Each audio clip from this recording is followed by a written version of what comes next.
የጸሎት የመጀመሪያው ይዘት ምስጋና። ሁሉን የፈጠረ በሁሉ የሞላ እንዴት በመቃብር ያድራል? እንዴት ምን አይነት ትዕግስት ነው ያለው?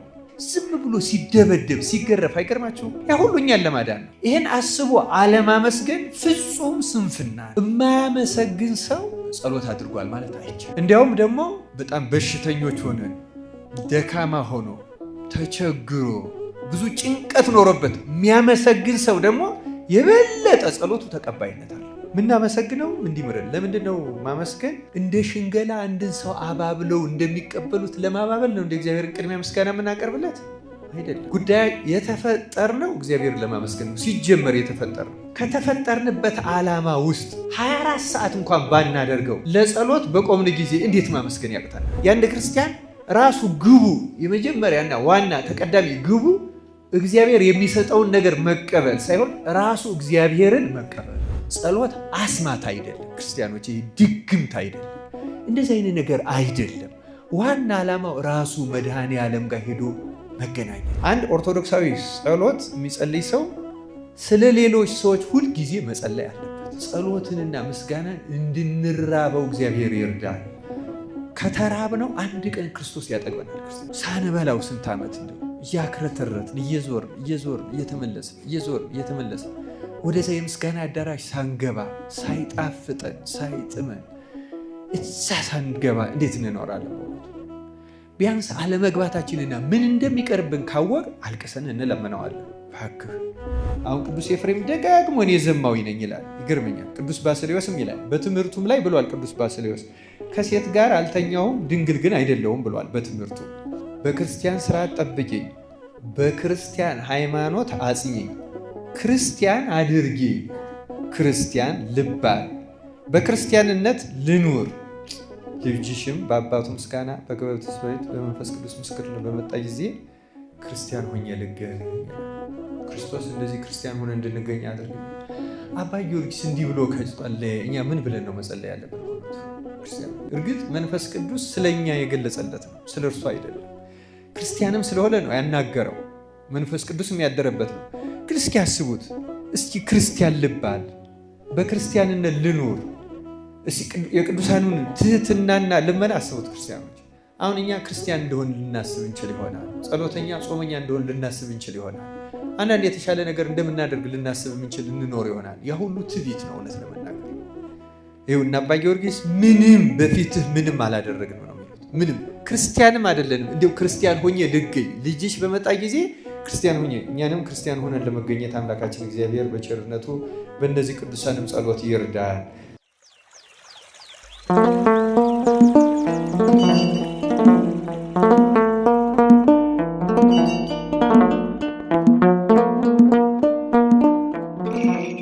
በስመ አብ ወወልድ ወመንፈስ ቅዱስ አሐዱ አምላክ። በስመ አብ ወወልድ ወመንፈስ ቅዱስ አሐዱ አምላክ። በስመ አብ ወወልድ ወመንፈስ ቅዱስ አሐዱ አምላክ አሜን። አባታችን ቀሲስ ይትባረክ፣ ጋሽ ታዬ፣ ሌሎቻችሁ መምህር ጽዮን አገልጋዮች፣ በዚህ ያላችሁ ሁላችሁም አባቶች፣ ወንድሞች፣ እናቶች እና እህቶች እንደምን ዋላችሁ? እንደምን አመሻችሁ? እንደምን ሰነበታችሁ? አሜን። ልዑለ ባሕርይ እግዚአብሔር አምላካችን ስሙ ለዘላለሙ የተመሰገነ ይሁን።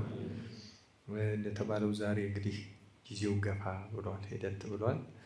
ያለችንን ጊዜ አጣበን እንጠቀማለን። እግዚአብሔር ለሁላችን ማስተዋሉን ያደላል። ዛሬ እንደ እግዚአብሔር መልካም ፈቃድ የጸሎታችን ይዘቱን በተመለከተ ነው እንድናይ የፈለኩት። ማለትም ምን እንጸልይ፣ ለነማንስ እንጸልይ የሚለውን የጸሎት ስንጸልይ የጸሎት ይዘት የምንጸልየው ጸሎት ይዘቱ፣ ለምሳሌ አባታችን ሆይ የሚለውን ጸሎት ይዘቱን እናየዋለን ማለት ነው። እና በማንኛውም ጸሎት ጊዜ በግላችንም አሁን ከራሳችንም በምናመሰግንበት ወይም በምንለምንበት በምንጸልይበት ጊዜ የጸሎታችን ይዘት ምን መምሰል አለበት የሚለውን በትንሹ እንደው ስለማታውቁት ሳይሆን በብዙ ቦታ የሚገለጽ ነው፣ ግን ማስታወስ በጣም አስፈላጊ ነገር ነው። ይልቁንም ደግሞ ስለነማን እንጸልያለን የሚለውንም ትንሽ መነካካት ያስፈልጋል። እግዚአብሔር ለሁላችን ማስተዋሉን ያደላል። በማንኛውም ጊዜ በጸሎት የጸሎት የመጀመሪያው ይዘት እንዲያውም አንድ አባት ምን ይላሉ?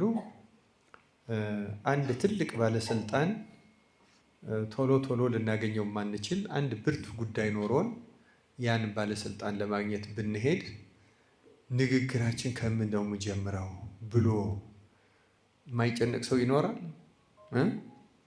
ወይም ሳያውቅ ጉዳዩን ሊያበላሽ የሚችልና ያንን ባለስልጣን ቅር ሊያሰኝ ከሚችል ንግግር ሰው ሊጀምር ይችላል? አይችልም። ምን ማለት ነው? ጸሎት ይዘቱን በቅደም ተከተል አስቦ ማድረግ በጣም መሰረታዊ ነገር ነው። በጣም መሰረታዊ ነገር ነው።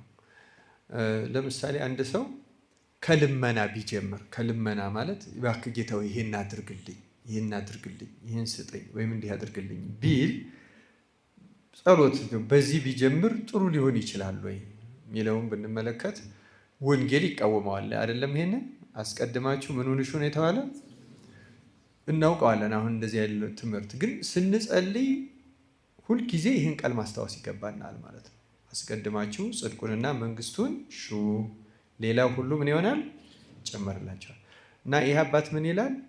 አንድ እንደዚህ አይነት ትልቅ ባለስልጣንን ያልሆነ ነገር አንስቶ የሚያበሳጨ ሰው በኋላ ትልቅ ነገር እንኳን ቢኖረው ከዚያ በኋላ ያኛውን በሙሉ ምን አደረገው ማለት ነው? አበላሸው ማለት ነው።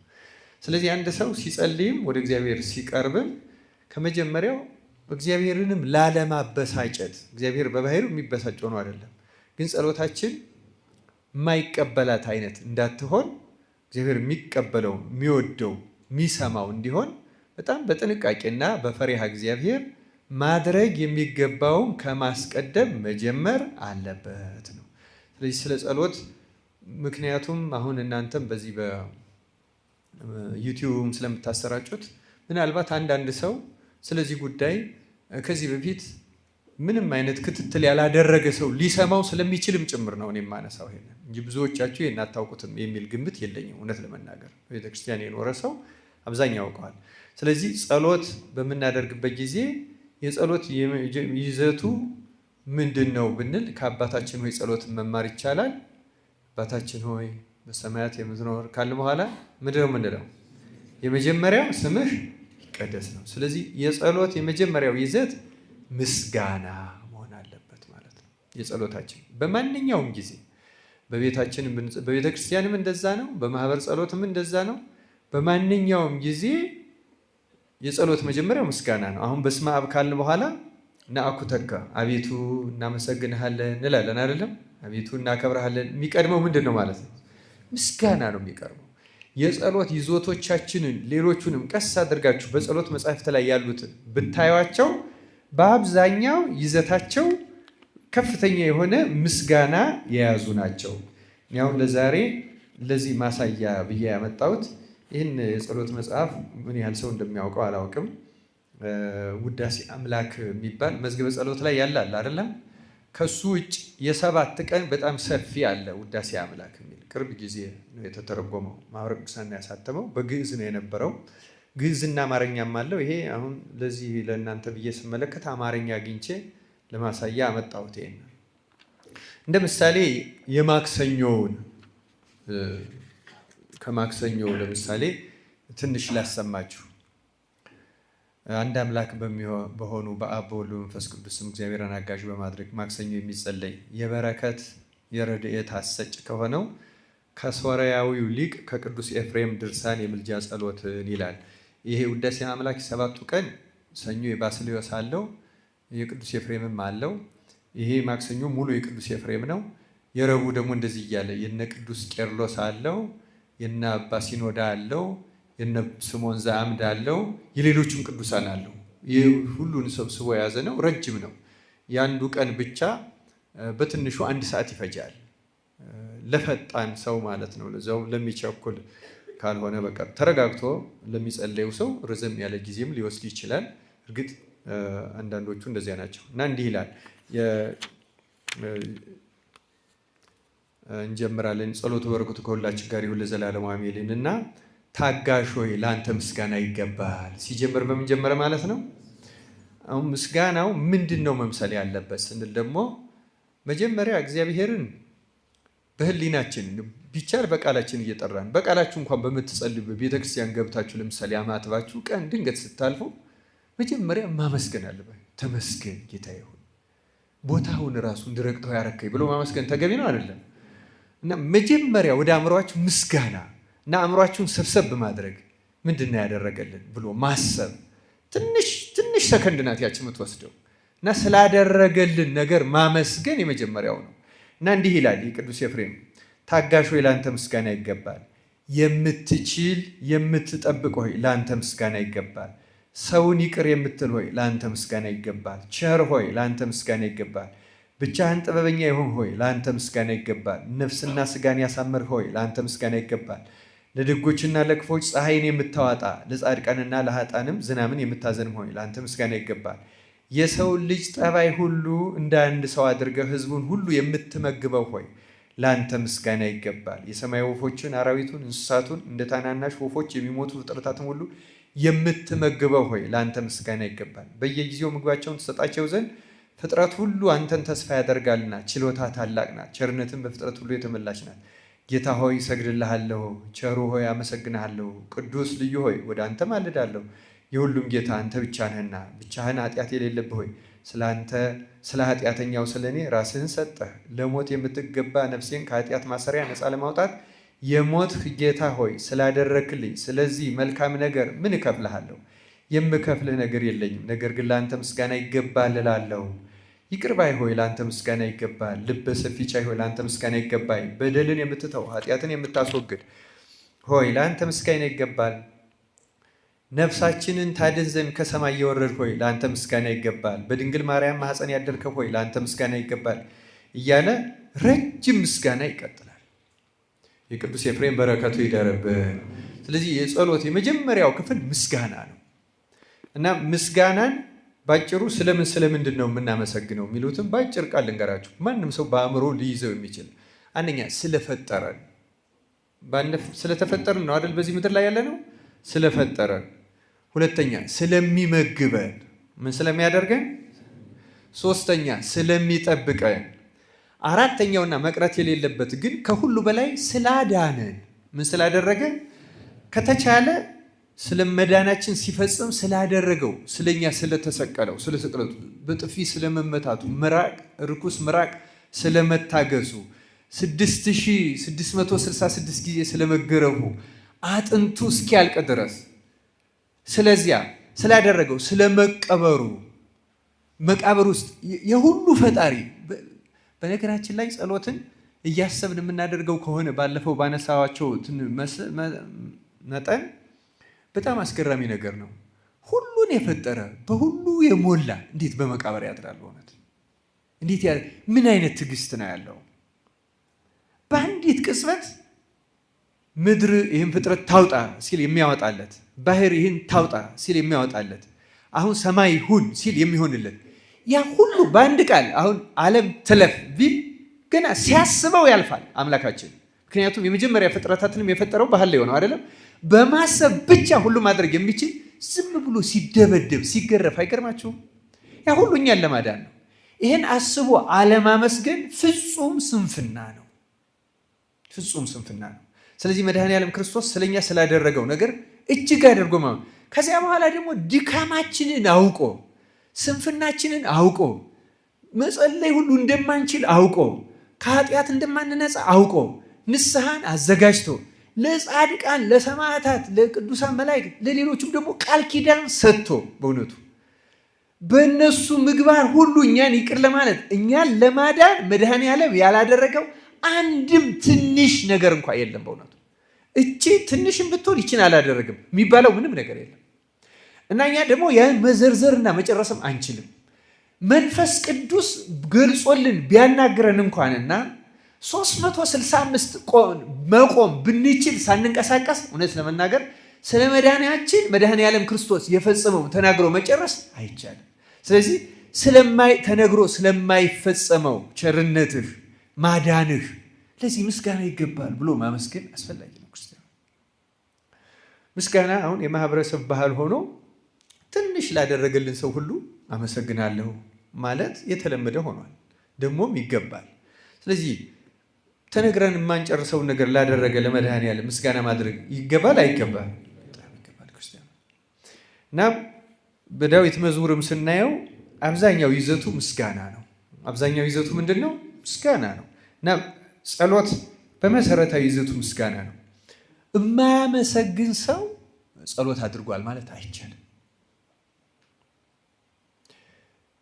እንዲያውም ደግሞ በጣም በሽተኞች ሆነን ደካማ ሆኖ ተቸግሮ ብዙ ጭንቀት ኖሮበት የሚያመሰግን ሰው ደግሞ የበለጠ ጸሎቱ ተቀባይነት አለው። ክርስቲያኖች የበለጠ አንዳንድ ጊዜ አንዳንድ ሰዎች አንዳንዶቻችን ስላደረገልህ ሁሉ እናመሰግናለን ስንል ምናልባት ዲኒ ምን ያላደረገኛል ልጆች ወልጄ ቤት ሰርቼ መኪና ገዝቼ እንደዚህ ሁኜ ብለን እናመሰግነዋለን። እና ስለዚህ ሁሉ ማመስገን በጣም ተገቢን ትክክልም ነው በእውነቱ። ግን እነዚህ በጣም ትንሽ ናቸው። መድኃኔዓለም ካደረገልን በእውነቱ እነዚህ በጣም ትንሽ ነገሮች ናቸው። ተነግሮ የማያልቀው ስለ መዳናችን የፈጸመው ነው። ክርስቲያኖች ግልጽ ነው አይደለም? ስለዚህ ስናመሰግነው በእኛ ህይወት ስላሉ ትንንሽ ነገሮች ብቻ መሆን የለበትም። ስለዚያም አመስጋኝ ነው መሆን ያለብን። ግን ስለ ትልቁ ነገር ማመስገን አለብን። ስለ መዳናችን ስለፈጸመው ነገር። ሰው መሆኑ ራሱ አስደናቂ ነገር ነው። ሰው መሆኑ ከዛ እንደኛ መራብ የማያውቅ ሰው መስሎ መኖር ትዕግስቱ። አሁን እኛ እንኳን አንዳንድ ጊዜ እንዲሁ በዚህ ዓለም ሆነን አሁን ከተማ ነው እናንተ ያላችሁ። አሁን ገጠር ልም ያለ የገጠር ገበያ ወስደዋችሁ ለአንድ ቀን ከገጠር ገበያተኛ ጋር ብቻ ተገበያዩ ብትባሉ ይሰለቻችኋል አይሰለቻችሁ? እስኪ አስቡት። አንዳንድ ቦታ የሚያማረረን አለ የለም? አለ እኮ። እኛ ሁሉ መታገሱ አይገርማችሁም? አሁን እግዚአብሔር እንደው አሁን እኛ መታገሱ እግዚኦ በእውነቱ። እና አሁን እዚህ ውዳሴ አምላክ አሁን ያነበብኩላችሁ ላይ የሰውን ሁሉ ጠባይ እንደ አንድ ሰው አድርገህ አያችሁት የእግዚአብሔርን ትዕግስቱን። አንድ ሰው መታገስ ራሱ የሚከብደን ብዙ ሰዎች አለን። አንድ ሰው አይደለም አንድ ቤተሰብ መታገስ የሚያቅተን ብዙ ሰዎች አለን። ከቤተሰብ አንድ ሰው መታገስ የሚያቅተን የራሱ ጉዳይ በቃኝ የራሷ ጉዳይ ምንላቸው ሰዎች እኮ አሉ። ለዛውም እኛው ቻይ ሆነ ነው ማለት ነው። እና መድኃኔዓለም ክርስቶስ ስለሚያደርግልን ታላቅ ነገር ማመስገን የጸሎት የመጀመሪያው ዋና አስፈላጊ ነገር ነው። ክርስቲያኖች ከምስጋና ቀጥሎ ደግሞ የኃጢአት ስርየትን መለመን። ባለፈው ጸሎቱን መጀመሪያ ትምህርት ላይ አንስቻለሁ። በመሰረቱ ጸሎት ስለ ድህነት የሚቀርብ ነው። ስለምን የሚቀርብ ነው? አሁንም ብለን አስቀድማችሁ ጽድቁንና መንግስቱን ምናመሰግነው እንዲምረን። ለምንድን ነው ማመስገን? ልክ እንደ ሽንገላ አንድን ሰው አባብለው እንደሚቀበሉት ለማባበል ነው እንደ እግዚአብሔርን ቅድሚያ ምስጋና የምናቀርብለት አይደለም። ጉዳይ የተፈጠርነው እግዚአብሔርን ለማመስገን ነው። ሲጀመር የተፈጠርንበት ዓላማ ምን ለማድረግ ነው? ከተፈጠርንበት ዓላማ ውስጥ 24 ሰዓት እንኳን ባናደርገው ለጸሎት በቆምን ጊዜ እንዴት ማመስገን ያቅተናል? የተፈጠርንበትን ዓላማ ነው። እና የጸሎት ግቡ ከጸለይን በኋላ የምናገኘው ነገር አይደለም። በነገራችን ላይ የጸሎት ዋና የምንጸልይበት ዓላማ ጸሎቱን ትክክል አድርገን ከዚያ በኋላ በዚያ መንገድ ሄደን ለማግኘት ልክ ጠንቋይ እንደሚያዘው ማለት ነው። ይህንን ማስቀደም ማለት ተጠንቀቅ ይሄን እያለ ያዛራለ። የማን የጠንቋይ የዚህ አስማት የደብተራ ሁሉ ጥንቃቄ ያለው በእውነቱ። ምክንያቱም ያን ከተሳሳት ከአደገኛ ነገር ያመጣብሃል። ሰይጣን ራሱ ተበሳጭቶ ማለት ነው አይደለም? እኛ በጸሎታችን እንዲህ የምናደርገው በጣም ተጠንቅቀን ሄደን የሆነች ጥቅም ለማግኘት አይደለም። የአንድ ክርስቲያን ራሱ ግቡ የመጀመሪያና ዋና ተቀዳሚ ግቡ እግዚአብሔር የሚሰጠውን ነገር መቀበል ሳይሆን ራሱ እግዚአብሔርን መቀበል። ግልጽ ነው አይደለም? የጸሎታችን ግቡ እግዚአብሔር የሚሰጠን ዳረጎት አይደለም። ዳረጎት ያለው እሱ ለዚያ ነው። በራት ላይ ዳረጎት እንደሚጨመር ሌላ ሁሉ ምን ይሆናል? ይጨመራል። ያ አይደለም ዋና ጉዳያችን ራሱ እግዚአብሔር ራሱ ከእግዚአብሔር ጋር መገናኘት፣ ከእግዚአብሔር ጋር መዋሃድ፣ እግዚአብሔር አድሮባቸው ከሚኖርባቸው ቅዱሳን ጋር መዋሃድ። የጸሎት ግቡ ዋናው ትልቁ ጥቅም እዚያ ውስጥ መግባት ነው። እና ያ ደግሞ የሚፈጸመው ተመልከቱ፣ የምናመሰግነው ለዚያ ነው። አመስግነን እንዴት አድርጎ አመስግኖኛል፣ እንዴት አድርጋ አመስግነኛለች ብሎ የሆነ ፍላጎታችን እንዲሰጠን አይደለም። ዋና የተፈጠርንበት ዓላማ ምስጋና ነው። ክርስቲያን የሆንበት ዓላማ ምስጋና ነው። የምናስቀድስበት የምንቀድስበት ማንኛውም የምናደርግበት ዓላማ ራሱ እግዚአብሔርን ማግኘት ነው። አንድ ባለፈው ማነብላችኋለሁ ብዬ ያልተሳካልኝ ነገር ነበረ። እስቲ ዛሬ ልሞክር። ትንሽ ትታገሱኛላችሁ? ባለፈው አንስቼዋለሁ።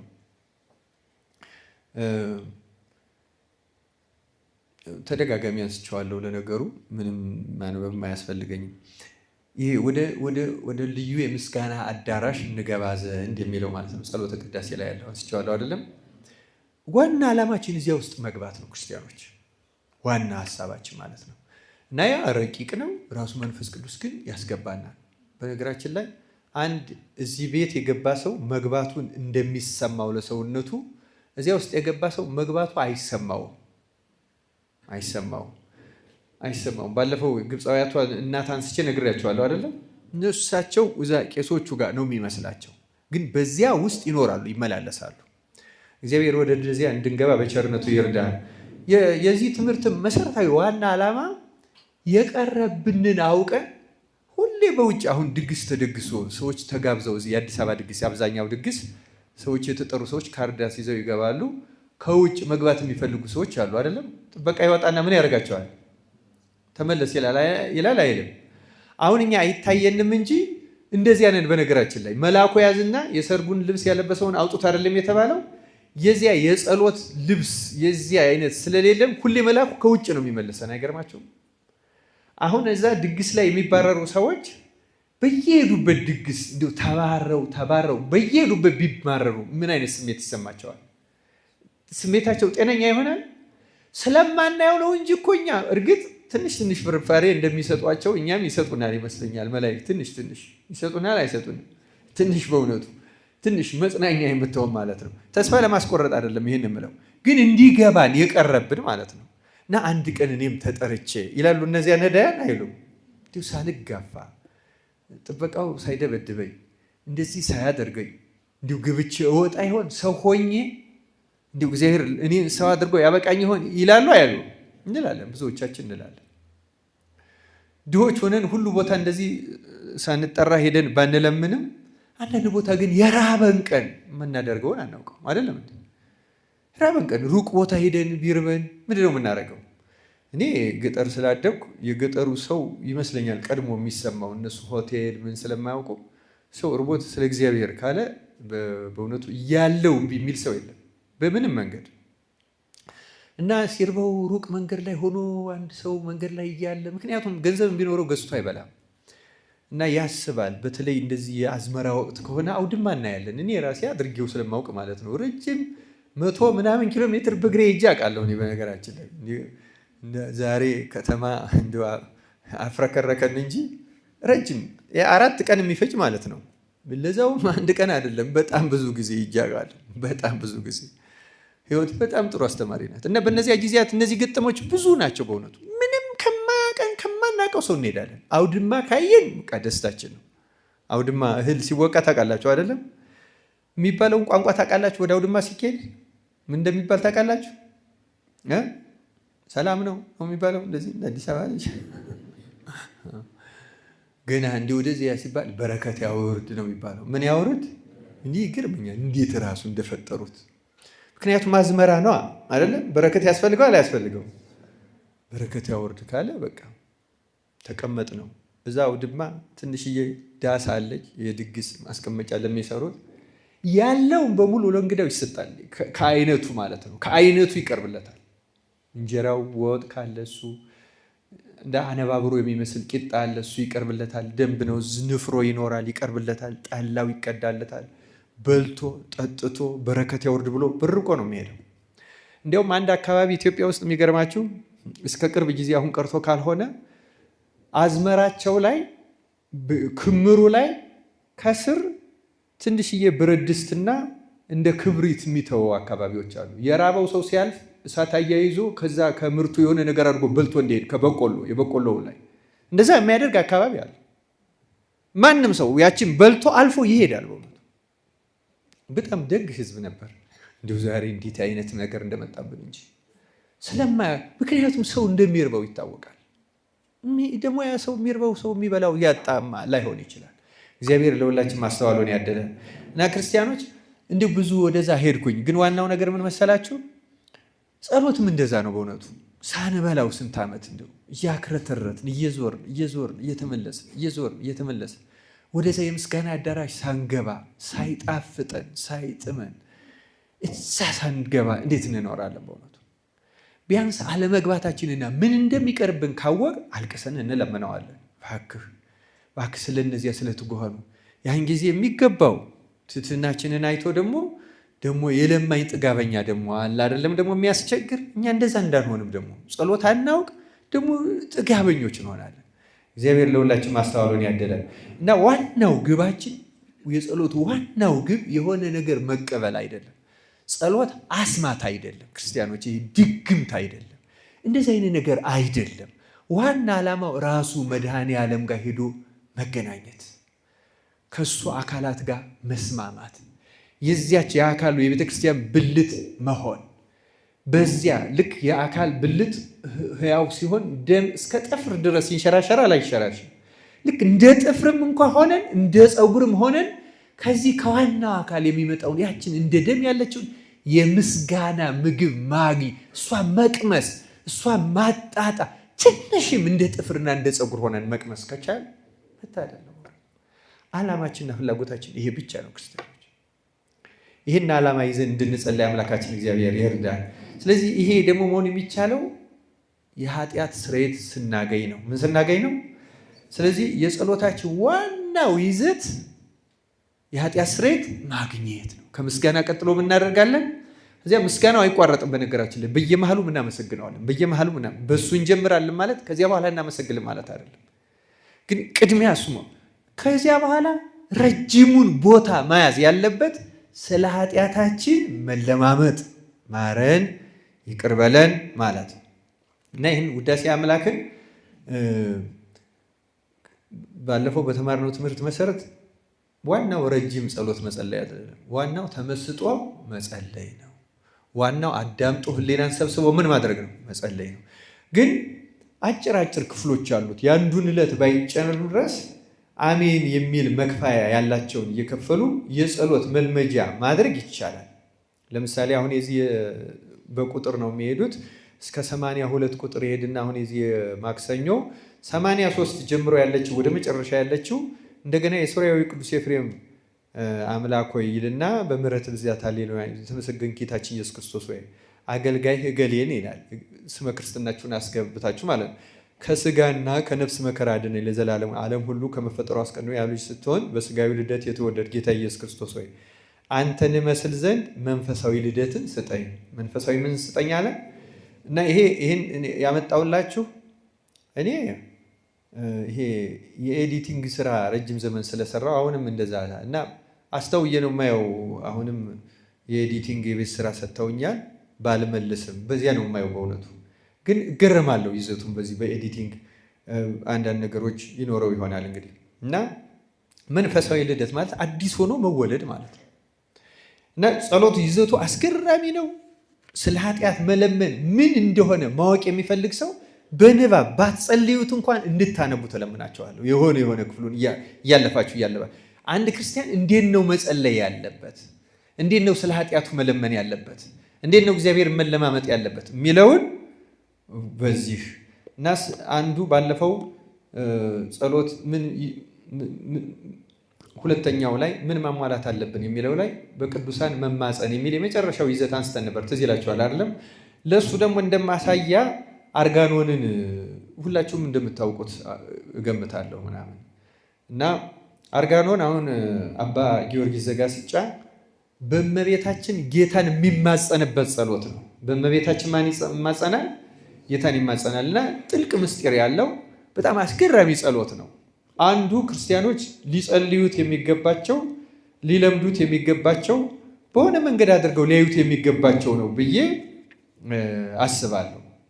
እና አሁን እሱ ለምሳሌ አባ ጊዮርጊስ ስለዚህ ስለ ምሕረት መለመን ሲናገር ከረቡዕ ላይ አልፍ አድርጌ አንዳንድ ትንንሽ አነብላቸዋለሁ። አቤቱ ጌታ ሆይ ምንም ስለ ኃጢአቴ የተዘጋ ቢሆን የምሕረት ደጅህን ክፈትልኝ። አቤቱ ጌታ ሆይ ምንም ስለ በደሌ የተከፈተ ቢሆን የቁጣ ደጅህን ዝጋልኝ። አያችሁ ምን እያቀያየር እንደሚያደርግ።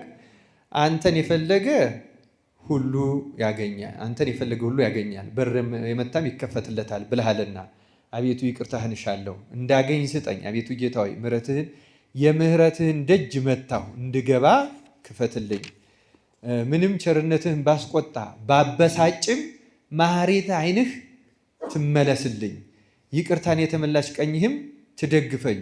የቁጣህን ጽዋ በእኔ ላይ አታፍስስ እያለ በጣም አስገራሚ የምህረት እንግዲህ አባ ጊዮርጊስ ቅዱስ ነው።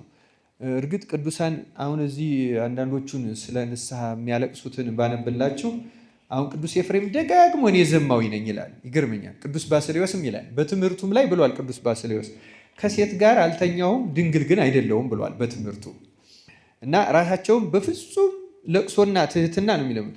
ከአባ ጊዮርጊስ ግን ከዚህ እንደ ዋና ያመጣሁት እኔ በጣም ከሚያስገርሙኝ ይዘቶቹ የተወሰኑትን ማሳየትን ፈልጌ ነው እና እዚህ የዓርቡ ላይ በዕብራይስጥ ማርያም የተባልሽ የተመርሽ ድንግል እመቤቴ ማርያም ሆይ አምላክን በስጋ የወለድሽ ከትንሽነቴ ጀምሮ ተስፋ ያለኝታዬ፣ አምባዬ፣ መጠጊያዬ፣ ጉልበቴ፣ የመድኃኒቴ ሽቱ ሙዳይ፣ የመመኪያ አክሊል፣ ክብሬ፣ ገናንነቴ ከፍ ከፍ የምታደርጊ ሆይ ይልና በክርስቲያን ስርዓት ጠብቂኝ ይላል።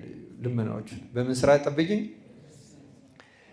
በክርስቲያን ስርዓት ጠብቂኝ፣ በክርስቲያን ሃይማኖት አጽኚኝ፣ ክርስቲያን አድርጊ፣ ክርስቲያን ልባል፣ በክርስቲያንነት ልኑር። ልጅሽም በአባቱ ምስጋና በክብር ተስፋይት በመንፈስ ቅዱስ ምስክርነት በመጣ ጊዜ ክርስቲያን ሆኜ ልገኝ ይላል። ክርስቶስ እንደዚህ ክርስቲያን ሆነ እንድንገኝ አድርግልን። አባ ጊዮርጊስ እንዲህ ብሎ ከጸለየ እኛ ምን ብለን ነው መጸለይ ያለብን? በእውነቱ ክርስቲያን እርግጥ መንፈስ ቅዱስ ስለኛ የገለጸለት ነው፣ ስለ እርሱ አይደለም። ክርስቲያንም ስለሆነ ነው ያናገረው፣ መንፈስ ቅዱስም ያደረበት ነው። ግን እስኪ ያስቡት፣ እስኪ ክርስቲያን ልባል፣ በክርስቲያንነት ልኖር። የቅዱሳኑን ትህትናና ልመና አስቡት ክርስቲያኖች። ስርየት መለመን ምን ማለት እንደሆነ እስኪ አስተውሉት። በእውነቱ ደግሞ እዚሁ የዓርቡ ላይ ልጅሽንም እንዲህ በይ ይላል። በክቡር ደምህ የገዛኸውን ይህንን ጎስቋላ ባሪያ ስለ በደሉ ስለ ጉስቁልናው አትናቀው። ገንዘቡን በወርቁ የገዛውን ለመጥላት የሚችል የለምና ልጅ ሆይ በደምህ የገዛኸውን ኃጢአተኛውን ባሪያህን እንግዲህ እንዴት ትንቀዋለህ?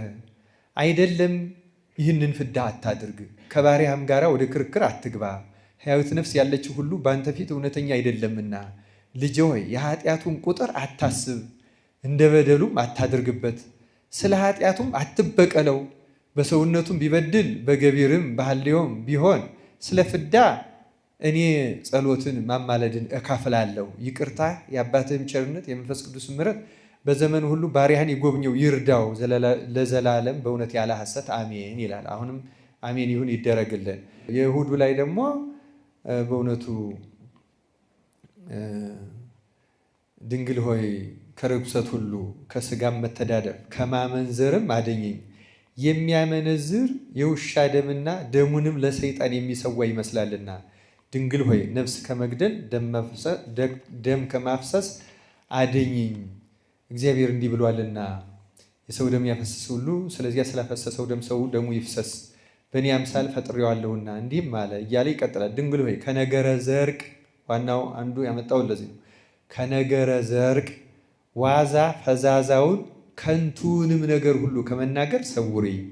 ጌታ በወንጌል ዋዛ ፈዛዛውን ከንቱንም ነገር የሚናገር ሁሉ ኃጥእ ተብሎ ይፈረድበታል፣ ከነገርም የተነሳ ትጸድቃለህና ከነገርም የተነሳ ትኮናናል ይላልና ድንግል ሆይ ከሐዋርያት ትምህርት ከመውጣት ከመፍለስ አድኝኝ። ልጅሽ እናንተን የሰማ እኔን የሰማ እናንተን እምቢ አለ እኔን እምቢ አለ የላከኝንም እምቢ አለ ብሏቸዋልና። ጳውሎስ ደግሞ እናንተስ የእኛም መንገድ ተከተሉ እኛም ካስተማርናቸው ትምህርት ሌላ ያስተማራችሁ ቢኖር በሰማይ መልአክም ቢሆን ውጉዝ ይሁን ብሏልና እያለ ይናገራል። እና የአባ ጊዮርጊስ የአርጋኖን ጸሎት በጣም ከፍ ያለ ጸሎት ነው። ክርስቲያኖች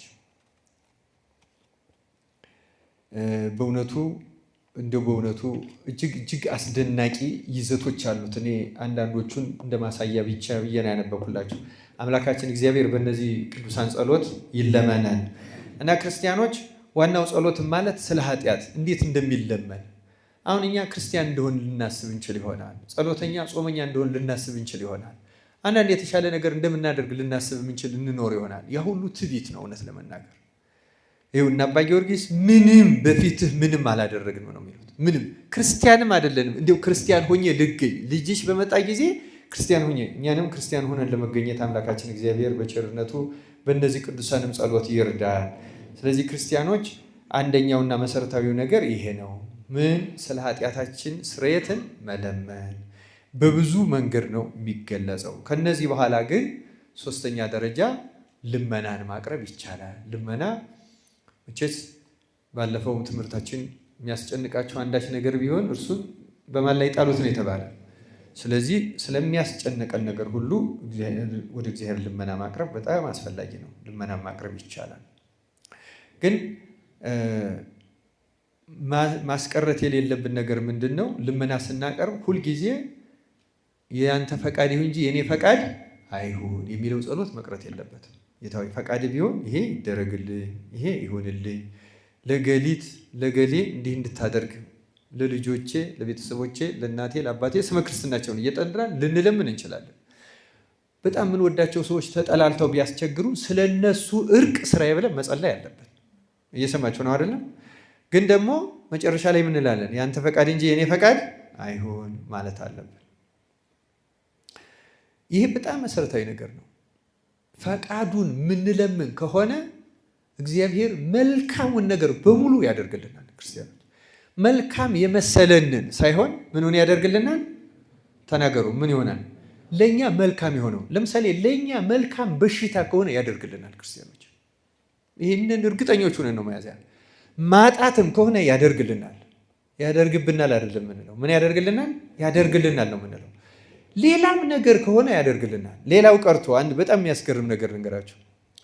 ከአንዳንድ ሰዎች ጋር የሚኖረን ፍቅር፣ ወንድምነት ወይም እህትነት ለነፍሳችን ድህነት እንቅፋት ከሆነ ያበላሸዋል። ይገርማቸዋል። ለምን? በፍጹም ነፍስ ልንወደው የሚገባ ማንን ነው? ማንን ነው ልንወደው የሚገባ? አንዳንድ ጊዜ ግን ሳናውቀው በውለታ በተለያየ ምክንያት አንዳንድ ሰዎች ስተታቸው የማይታየን ምንም እነሱ ሲነቀፉ ሁሉ ወይም ሲተቹ ብንሰማ ያን ሰው ለዘላለም እንድንጠላው የሚያደርግ ፍቅር ያለን ሰዎች አሉ። አይደለም? ያ ለድህነታችን አደገኛ እንቅፋት ይሆናል። ምክንያቱም በጣም ጥሩ ፍቅር ሊመስለን ይችላል፣ ግን ከመጠኑ ያለፈ ፍቅር ነው። ባልንጀራህን እንደማን አድርገህ ውደድ። በፍጹም ነፍስ የምትወደው ማንን ነው? እግዚአብሔርን ብቻ ነው። ሰውን አይሳሳትም ብሎ ማሰብ፣ እንደዛ አድርጎ መመልከት ሁሉ በጣም አደገኛ ነገር ነው እና እግዚአብሔር ግን ያንን ሰው ሲወደውና ሌላ ነገሩ ደስ ሲያሰኘው ከዚያ ሰው ጋር ይላል። እኔ ከመጽሐፍ ያነበብኩት ነው በነገራችን ላይ ዝም ብዬ አይደለም ነገራችሁ። ያለውን ወዳጅነት እግዚአብሔር ይቆርጥበታል ይላል። ለምንድን ነው የሚቆርጥበት? ድካሙን እንዲረዳ።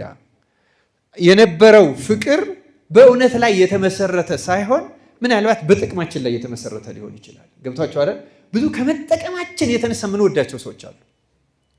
ስለዚህ ምናልባት የምንወደው ለምሳሌ የዚያን ሰው ወንድሙን ወይ እህቱን እንደዛ አድርገን አንወደው። እንደዛ አድርገን አለመውደዳችን የዛ ሰው ጋር ያለን ፍቅር በሰውነቱ አለመሆኑን ይነግረናል። በጥቅማችን ነው ማለት ነው፣ በውለታችን ነው ማለት ለእኛ ባደረገው ነው ማለት። ያ ፍቅር እውነተኛ ፍቅር አይደለም እና ያን ሁሉ ያደርጋል። ይህን ያነሳው ለምንድን ነው?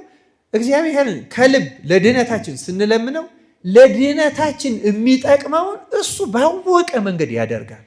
ስለዚህ እኛ እንደፈቀድነው ሳይሆን ያንተ ፈቃድ ይሁን። እችን 3 ጊዜ ማለት በጣም መርሳት የለብን ክርስቲያኖች። የጸሎት ይዘቶች ዋና ዋናዎቹ እነዚህ 3ቱ ናቸው። ምስጋና፣ የኃጢአት ስርየትን ይቅርታን መጠየቅና ልመና ማቅረብ ናቸው። ከዛ በኋላ ከዚሁ ከጸሎት ይዘት ጋር ልናቀርበው የምንችለው በእነዚህ 3ቱ ይዘቶች የሚካተት በተለይ ደግሞ በመጨረሻዎቹ በሁለቱ የሚካተት ስለ ሰዎች የምናደርገው ልመና ነው። ስለማን የምናደርገው ልመና?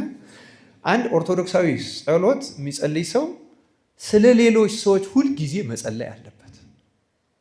ስለ ሌሎች ምን ማድረግ አለበት? መጸለይ አለበት። እንግዲህ የጸሎቱ አንዱ ይዘት በጣም ጊዜው በጣም ሄዷል። ለካ ሳምንት እንጨርሰው ይሄን ነገር። ሳምንት ጥያቄዎችን እናምጣና በዚያ እንፈጽመው አይደለም።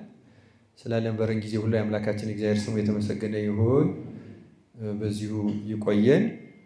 እውነተኛውን ጸሎት እንድናውቀው፣ እንድንመኘው፣ እንደ ምግብ እንድንራብ። የሚራቡ ምንድን ናቸው ብሏል ጌታ? ምን ይሆናሉ? ጠግባሉና። ስለ ቅዱስ ኤፍሬም ምንድን ነው? ምስጋናሽ እንደ ልብስ ሆኖ ለብሼው፣ እንጀራ ሆኖ በልቼው፣ ውሃ ሆኖ ጠጥቼው ይል ነበር አይደለም? እመቤታችን ሰጠችው አልሰጠችው? አማልዳ ሰጥታዋለች። ይህን የተመኙ አባ ጊዮርጊስ በጣም ነበር የሚራበው። እጅግ ብዙ ምስጋና እንደ እንዚራ የደረሰው በዚህ መሰረታዊ ምክንያት እና ክርስቲያኖች ጸሎትንና ምስጋናን እንድንራበው እግዚአብሔር ይርዳል። ከተራብነው አንድ ቀን ክርስቶስ ያጠግበናል። ክርስቲያኖች ከተጠማነው ያጠጣናል። መራባችን መጠማታችን የዚህ ትምህርት ዋና ዓላማ ይሄ ነው። ክርስቲያኖች እንድንራበው፣ እውነተኛውን ጸሎት እንድንጠማው፣ እንድንፈልገው፣ እንድንደክም፣ እንድንጥር፣ ከዚያ አንድ ቀን እዚያ ምስጋና አዳራሽ ውስጥ እንድንገባ አምላካችን እግዚአብሔር ይርዳን። ይቆየን። ስብሐት ለእግዚአብሔር።